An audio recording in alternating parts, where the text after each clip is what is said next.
As Sister Jamila lights her candle, she whispers a prayer passed down to her through over 40 generations of her family. The rising smoke carries her prayer high into the heavens. She is a member of the original Christian church, started almost 2,000 years ago. But what happened to this original church, and where do we find it?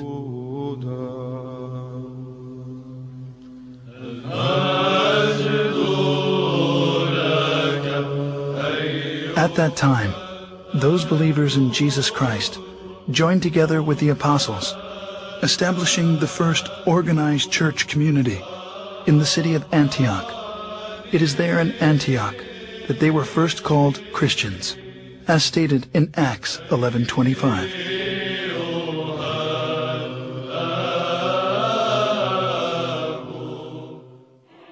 Scholars estimate there are over 2,600 groups today who lay claim to being the church, or at least the direct descendant of the church described in the New Testament. As Christianity has inarguably played a considerable role in our history, it is important to understand the factors which have led to its current divided state.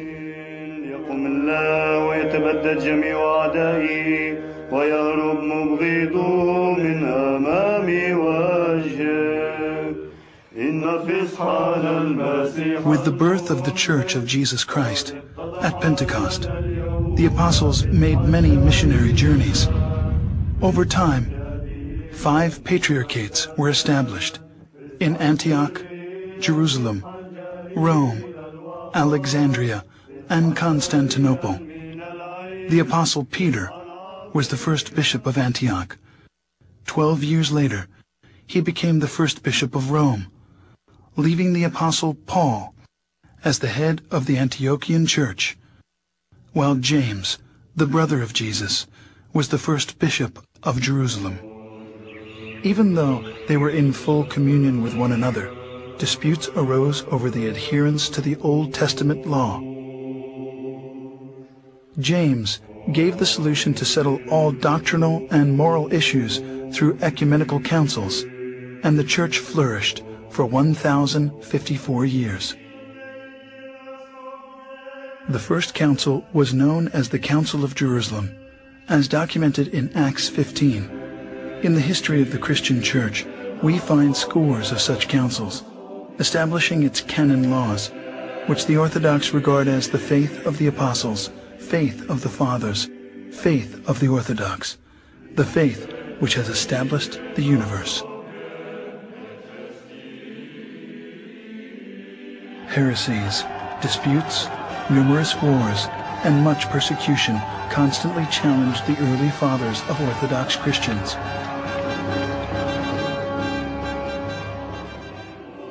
But because the church was unified, it continued to survive. At the Ecumenical Council in 325 at Nicaea, the bishops decided they needed a creed. After much prayer and some 90 years, what's known today as the Nicene Creed was finally written.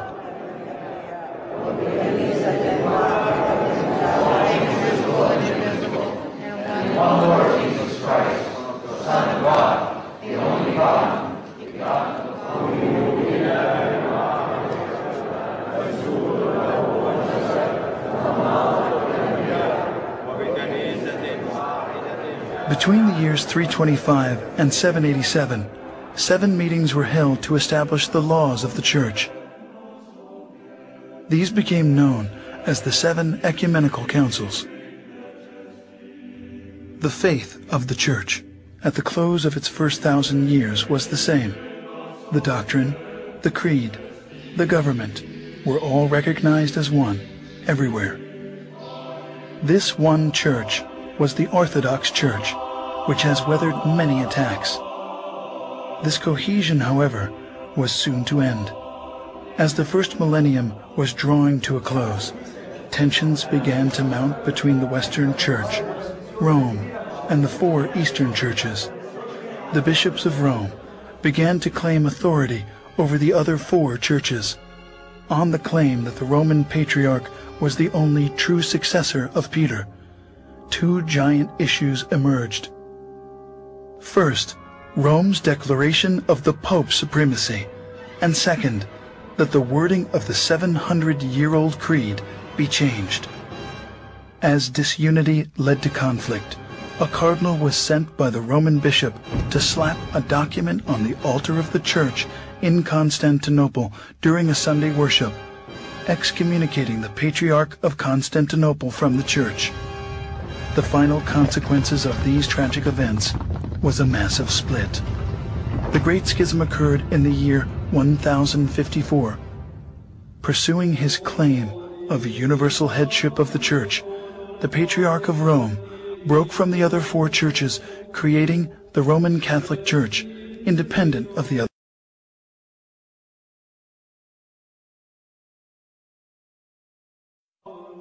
Meanwhile, the four Eastern or Orthodox Patriarchs continued to carry on. In 1517, a little-known German monk named Mártin Lúthер, protesting certain Roman Catholic practices, nailed a 95-point thesis to the door of the Roman Church in Wittenberg. His critique started what is now known as the Protestant Reformation. Fueled by complex political, social, and economic factors, in addition to religious problems, the Reformation spread like a raging fire into virtually every nook and cranny of the Roman Catholic Church. As decade followed decade, many branches of Protestantism took various forms. Different divisions insisted they were neither Protestant nor Catholic, most wanting a less centralized form of leadership. Anyone could start their own church, which led to today's 2,600 different Protestant denominations. While many profess to being Christians, they reject the biblical data which speak of the historic church, throwing the baby out with the bathwater. Some pretended to be the New Testament church, but were seriously off base, leading many people far astray from Christ and the church. But that first church of the apostles, despite persecution, political oppression, and desertion, miraculously carried on. Today, the four patriarchates remain intact, in full communion, maintaining the original apostolic faith of the New Testament record. The holiest two Christian shrines, the Nativity, where Jesus was born, and the Sepulchre, where Jesus was buried and resurrected, are still protected to this day by the Orthodox Church. As the 165th direct successor to the Apostle Peter, the Patriarch of Antioch, Ignatius IV, presides on a street called Straight, as is mentioned in the Bible. Patriarch Ignatius IV took his name after the great martyr Ignatius I, who was the third to preside on the throne of Antioch from 67 to 107 AD. Records of Orthodox tradition hold that Ignatius of Antioch was the young child Christ took up into his arms in Matthew 18:3. We did not invent Orthodoxy. Churches cannot be invented. And nobody can make a church. And Christ is the only one who spoke about his own church. And we believe that we stick to Orthodoxy because it is his own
Iisuse Hristoase și Duhule Sfinte, Doamne Dumnezeule, mielușelului Dumnezeu, Fiul Tatălui, Cel ce ridici păcatul lumii, miluiește-ne pe noi, Cel ce ridici păcatele lumii. Primește rugăciunea noastră, Cel ce ședea dreapta Tatălui și ne miluiește pe noi. Că Tu ești unul Sfânt, Tu ești unul Domn Iisus Hristos, într-o slava lui Dumnezeu, Tatăl Amin. În toate zilele bine Te voi cuvânta și voi lăuda numele Tău în veac și în veacul veacului. Învrednicește-ne, Doamne, în ziua aceasta, fără de păcat să ne păzim noi. Bine ești cuvântat, Doamne Dumnezeul părinților noștri, și lăudat și preaslăvit este numele Tău în veci. Amin. Fie, Doamne, mila Ta spre noi, precum am nădăjduit întru Tine. Bine ești cuvântat, Doamne, învață-mă în dreptările Tale. Bine ești cuvântat, Doamne, învață-mă în dreptările Tale. Bine ești cuvântat, Doamne, învață-mă în dreptările Tale. Doamne, scăpare Te-ai făcut nouă în neam și în neam. Eu am zis, Doamne, miluiește-mă, vindecă sufletul meu, că am greșit Ție.